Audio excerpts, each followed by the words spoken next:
12 aprile del 2024, venerdì, e buona giornata a tutti. È il giorno dopo la partita di andata di Europa League che il Milan purtroppo perde 0-1 con la Roma in casa a San Siro, l'andata dei quarti che ci vede quindi partire in salita, molto in salita rispetto a quanto pensavamo, potevamo pensare, quantomeno alla vigilia o addirittura nella giornata di ieri, quando forse le prospettive erano sicuramente diverse. Tant'è, tra 7 giorni, anzi tra 6, si torna in campo con la prospettiva di poter ribaltare un risultato che è sicuramente negativo, ma dai, non è ancora insormontabile. Insomma, una sconfitta 1-0 si può ribaltare se si vuole, se si può ribaltare e se si fanno le cose per bene. Enrico Boiani, ciao. Ciao, buongiorno a tutti, ben ritrovati. Henry, che dire, la notte non so se ha portato consiglio, come si suol dire, oppure se ha quantomeno lenito un pochino l'aver visto un Milan abbastanza inerme, ecco, diciamo, rispetto alla partita di ieri. Un Milan che ha fatto veramente tanta fatica, che ha fatto poco alla fine, se andiamo a vedere, ha sì creato un paio di occasioni importanti, soprattutto quella legata a un calcio d'angolo poi salvato e soprattutto alla traversa di Giroud in fondo. Nel mezzo c'è stato un Milan che ci ha capito un pochino poco della gara, e quantomeno per un'ora di gioco ci ha veramente capito molto poco invece. Sì, io ripeto anche a mente un po' più fredda quello che ho detto ieri, cioè, ehm, lo ha ammesso poi De Rossi, no, di aver visto tanti derby, di aver preso ispirazione dai derby vinti dall'Inter contro il Milan. A me dispiace che in questo senso qua il Milan non è umile, cioè non riconosce di non saper fronteggiare questo modo di giocare e non ha la benché minima contromisura, ma non tanto perché non ne sia capace, ma probabilmente perché non l'ha mai voluto trovare.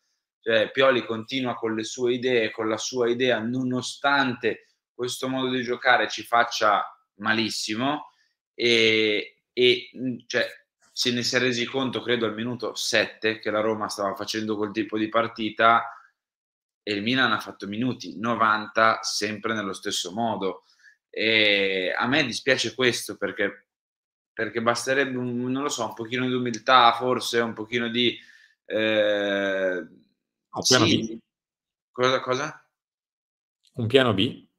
Un piano B, esatto, un piano B che se una squadra ti affronta in questo modo qui, tu hai l'alternativa, tu sai o tu provi magari in 1000 modi diversi a cambiare per risolvere la questione e invece continuiamo dritti con le nostre idee che da un certo punto di vista potrebbe anche aver senso, però se è la 10ª volta che squadre che ti affrontano così ti vincono in faccia, forse qualcosa che non va c'è.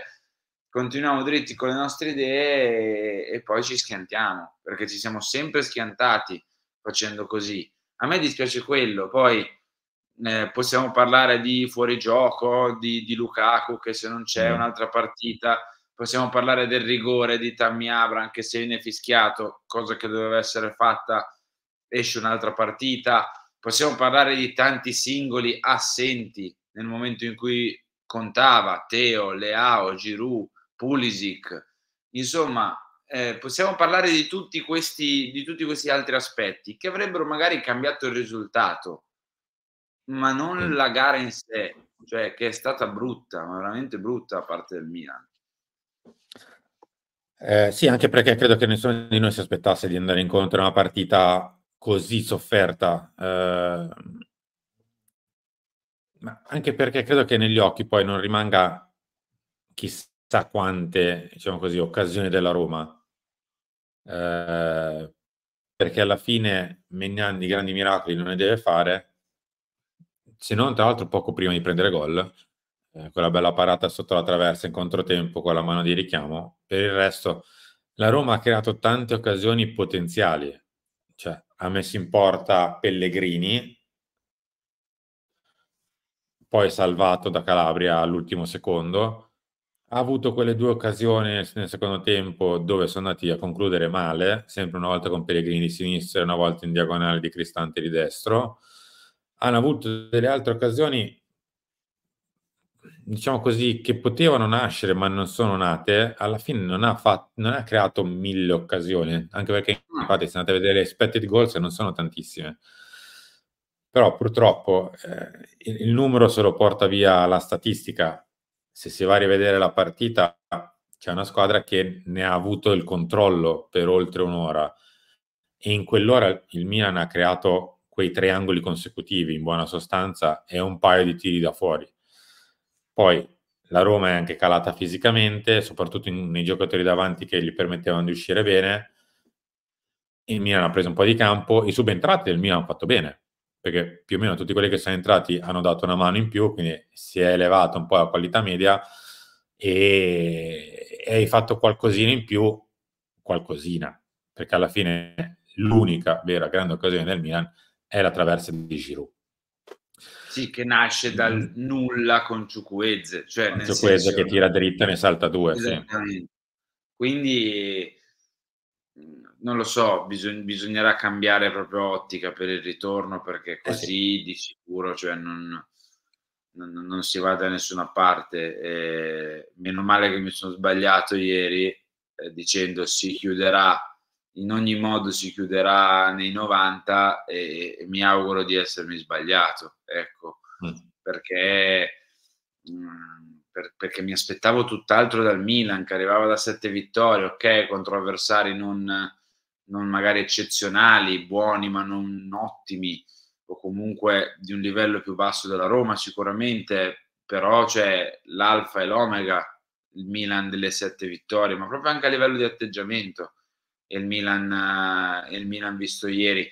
Ma il termometro per me è Teo Hernandez, ancor più di Leao, perché con Leao siamo abituati a vederlo una partita sì, una no, 2 no, poi 2 sì. Purtroppo è un po' il suo grande limite, no?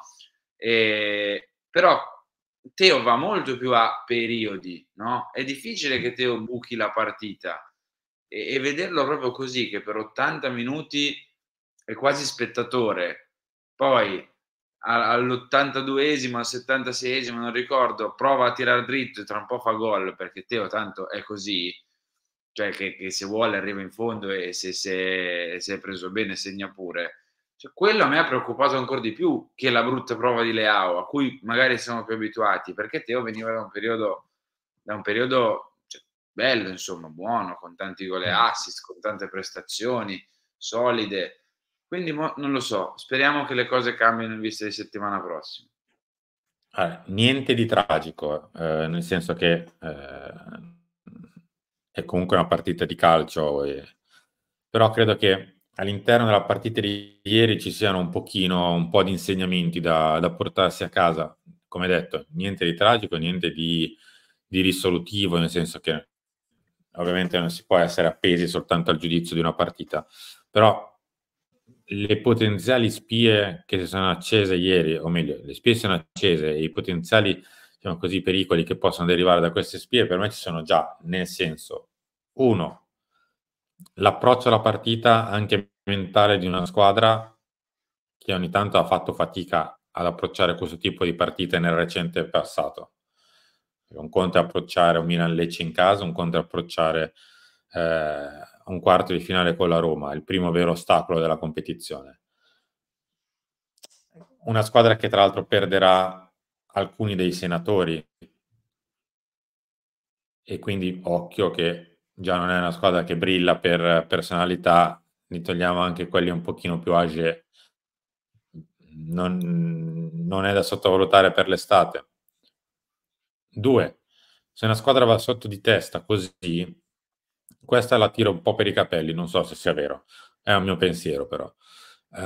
Noi siamo stati in grado di più o meno leggere i pericoli che ci potevano derivare da questa partita in 5, 6, 7, 10 minuti, 15, quello che era, insomma, dall'inizio della gara. I giocatori che sono in campo questo lo avvertono con molto anticipo.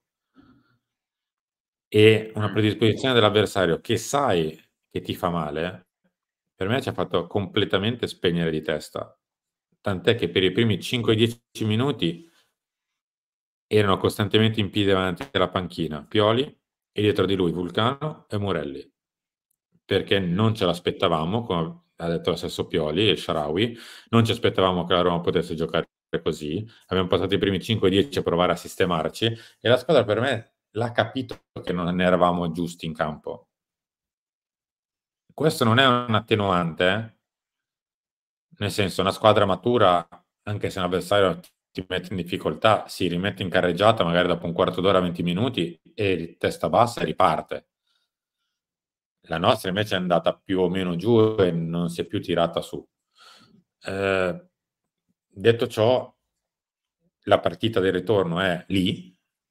La Roma ha avuto il peccato grave che poteva dare un mezzo colpo del KO perché se azzecca un paio di ripartenze e fa il 2-0, anche mentalmente andare dall'altra parte al ritorno non era così semplice. Ci lascia vivi, che è il più grande errore che fa la Roma ieri sera, al di là di qualche occasione che ci concede.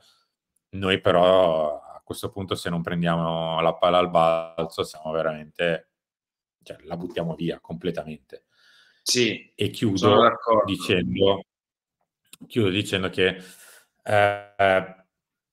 anche la reazione stessa dello stadio, dei tifosi, della chat ieri sera, io, come ho detto qualche giorno fa, non si deve sicuramente prendere le decisioni in base all'umore dei tifosi, ci mancherebbe altro. Però sono gli stessi che riempiono lo stadio, sono gli stessi che seguono noi, i contenuti del Milan, che hanno grande passione, che comprano maglie, compagnia cantante. Sono le stesse persone. E la passione si accende e si spegne, purtroppo, come in grado di intensità. Ovviamente non è che si spegne del tutto. E credo che un pochino la partita di ieri abbia dato anche un po' il termometro di quello che pensano le persone, la maggior parte comunque delle persone che tifano questa squadra. E un po', per me, bisognerebbe tenerne conto, ma so che è un pensiero molto, molto solitario. Quello non so se verrà tenuto conto o meno. Io spero veramente che Ma guarda, forse mi sono spiegato un pelino male, mi prendo 10 secondi. Non bisogna andare dietro ai tifosi, assolutamente no, non dico questo. Una società matura non lo fa. Prende delle decisioni a monte. Ecco, questo chiedo. Decisioni a monte. Perché non si può pensare che se ieri vincevi bene, allora tutto bene, perfetto. Ieri perdi, allora tutto male. A Roma per caso la ribalti?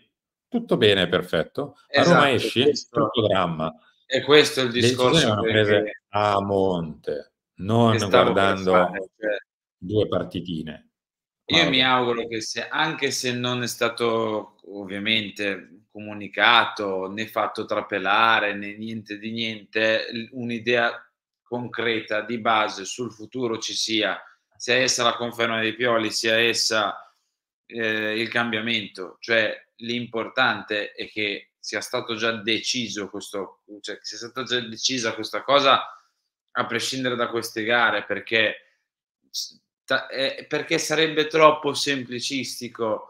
Perdi con la Roma, Pioli è un incapace totale, Leao un brocco, Teo Hernandez un ragazzino, vinci con la Roma, passi con la Roma, Pioli è il nuovo Guardiola, Leao un fenomeno, Teo Hernandez il nuovo Maldini. Cioè è troppo semplicistico ridursi così.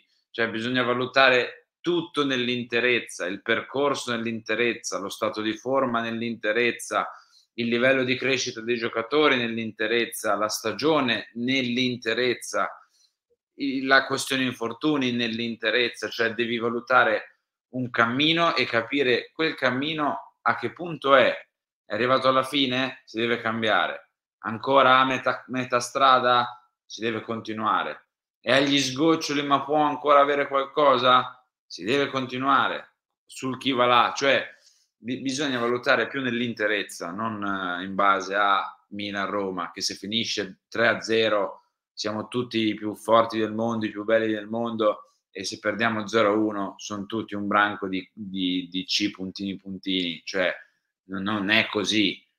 So che molti approcciano il calcio, perché tanto è sempre la palla che rotola nel rettangolo verde, in questo modo, e lo capisco, perché alla fine la cosa che ci fa staccare la testa o che a molti, magari noi no che ci lavoriamo, a molti fa staccare la testa, no, nel fine settimana o in mezzo alla settimana, alla sera. Però è troppo semplicistico, ripeto, troppo semplicistico.